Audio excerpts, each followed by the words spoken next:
Okay, the Ravin R29. I recently picked this thing up, actually yesterday. I've been fooling with it a little bit. Maybe everybody can get a good look at it. Now this has got the scope that come with it and the mounts. I may decide to change those later. This bow ergonomically is the best I've ever handled. I haven't handled them all. I do own an R9 and an R20. And I have picked up an R26. I did that yesterday. It's another good ergonomic bow, but to me it cramped me up just a bit, style-wise, the way I held the bow. So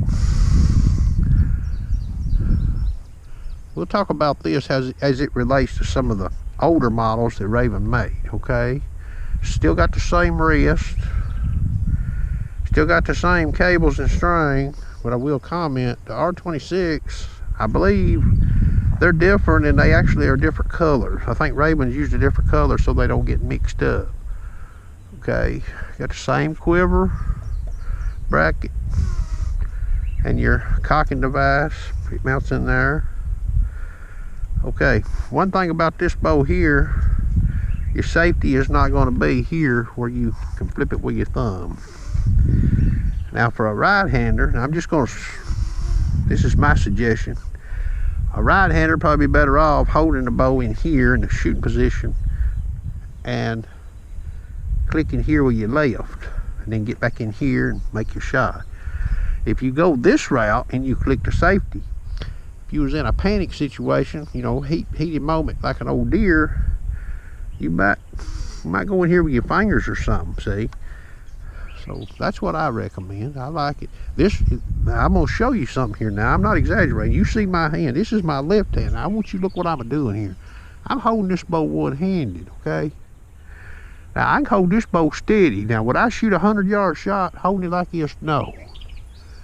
If I was walking and I seen a good deer that I wanted to shoot, if I didn't know how far it was, or if I had something in my left hand and I had this thing on a sling, or if I wanted to laser him with this hand and raise this bow up, I don't know what you see in the camera there, but out to about 40 yards, I'd feel real comfortable shooting this bow one-handed. Now, I'm not no muscle man or nothing, okay?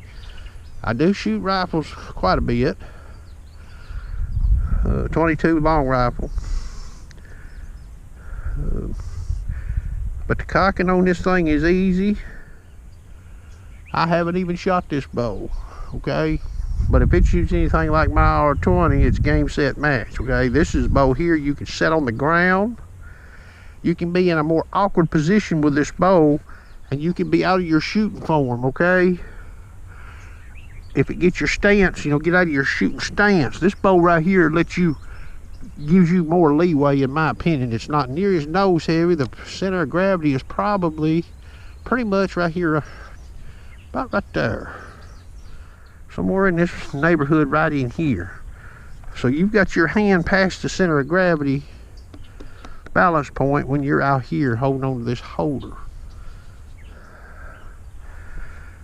Something else I'll make a comment about. Now I've pressed this bow in here, especially on the bottom with the R20s, the R9s.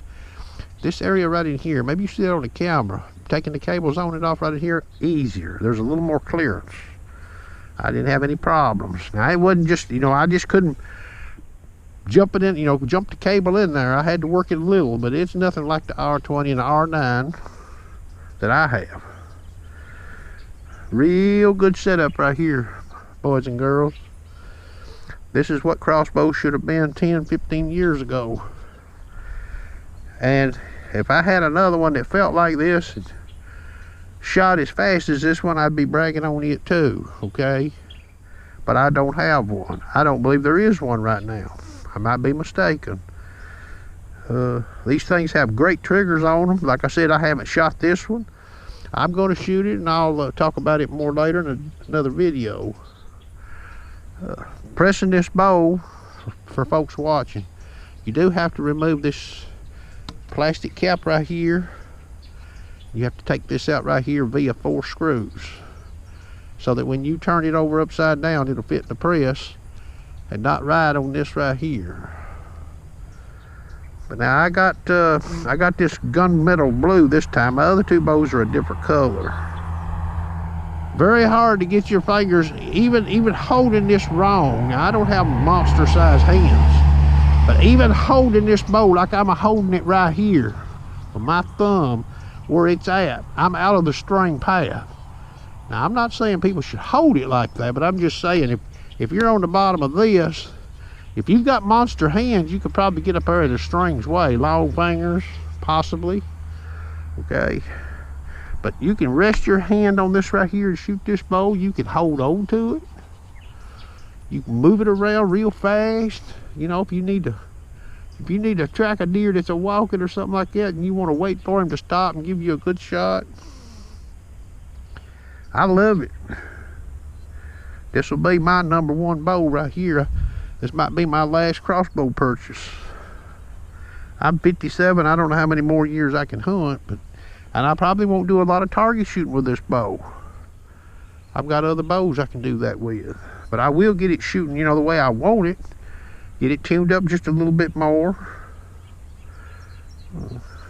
Just thought I'd share that.